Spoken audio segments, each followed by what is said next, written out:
Greetings to all lovers of tales, myths, and legends. Today, we will embark on another journey through ancient Greece. And the focus will be on a highly controversial figure from ancient Greek mythology, whose birth is mysterious and death is tragic, Adonis. The entire story surrounding him is shrouded in secrets and enigmas. Let's try to unravel them. According to one version, of which, as you know, there are often countless variations, Cenchreae, the wife of King Cinyras of Cyprus, claimed that her daughter Myrrha was more beautiful than the goddess Aphrodite. The goddess of love took offense at Cenchreae's arrogance and decided to punish her. Aphrodite instilled a passion for her own father in the beautiful Myrrha. Once, during the festival of Demeter, Myrrha gave herself a false name and seduced her own father in the darkness. Cinyras did not know that it was his own daughter and fell into the trap of deception. This forbidden act was repeated several times until Cinyras discovered Myrrha's true identity. When the truth became clear, Cinyras felt horror and anger. He set off in pursuit, armed with a sword and intending to kill his daughter. But Myrrha fled. Cinyras then prayed to the gods to punish his daughter for what she had done. However, upon seeing Myrrha suffer, the gods transformed her into a myrrh tree so that she could no longer cause harm and unhappiness. Resin flowed from its trunk, symbolizing tears and sorrow. Later, the goddess Ilithyia, the goddess of childbirth, extracted the infant Adonis from the bark of the tree. There is another version where Adonis was conceived by Aphrodite and Zeus. But in an attempt to hide the child from other gods, Aphrodite asked Myrrha to bear the child. Myrrha took great care to conceal her pregnancy so that no one would notice. However, over time, her belly grew and became obvious. In despair and fear, Myrrha turned to the goddess Gaia, the Earth Mother, and asked for help. Gaia placed Myrrha on a stone and instructed her to relax and rest. Suddenly, the stone opened, and a beautiful infant figure emerged from it, Adonis. Which version to believe is up to you. Personally, I lean towards the first version. There are too many questions regarding the second myth. For example, why hide the child? How did Aphrodite place her child in someone else's womb? However events unfolded, Aphrodite found the child and, upon seeing how beautiful he was, decided to hide him from all women. She entrusted him to Persephone, the queen of the underworld, which she would later deeply regret. Adonis's exquisite appearance and attractiveness attracted the attention not only of mortal women but also of goddesses. He became a symbol of male beauty and allure, evoking admiration and passion. Adonis was exceptionally beautiful. His skin shone like marble, and his eyes sparkled like stars. In his early years, Adonis tended to the shepherd's trade, carefully herding flocks of sheep and goats in green meadows. He spent time among animals, caring for them, ensuring their well-being and sustenance. This allowed him to be in close contact with nature and lead a simple but quite happy life. However, Adonis was also drawn to hunting rabbits.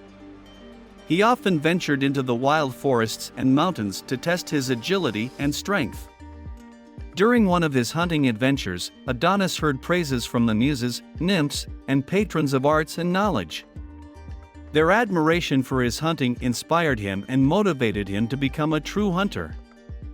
According to legend, Aphrodite returned for Adonis when he grew up and found him remarkably handsome. The goddess was so enchanted by his attractiveness that she decided to make him her lover.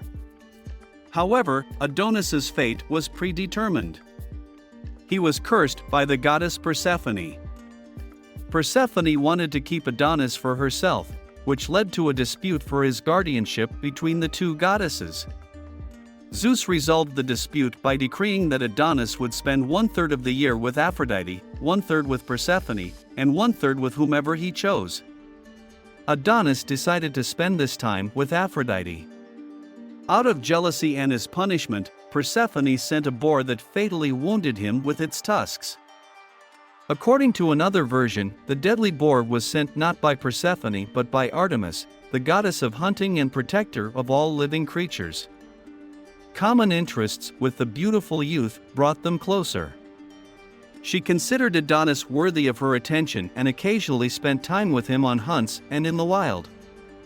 However, over time, Artemis became jealous of Adonis's attachment to Aphrodite.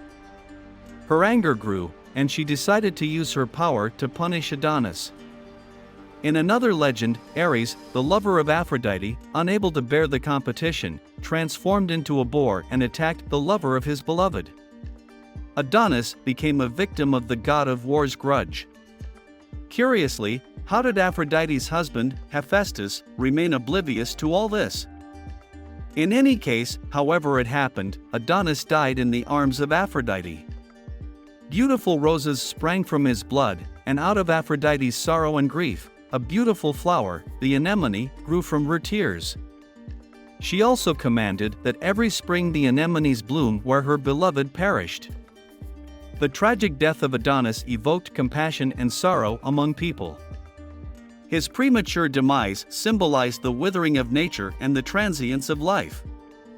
In ancient Greece, the festival of Adonis lasted for 2 days in the middle of summer. On the first day of the festival, the union of Adonis and Aphrodite was celebrated, symbolizing the blooming of spring and resurrection. It was a time of joy and celebration when people gathered to commemorate the beauty of nature and love. The second day of the festival was dedicated to mourning for the deceased Adonis, symbolizing the withering and departure of nature.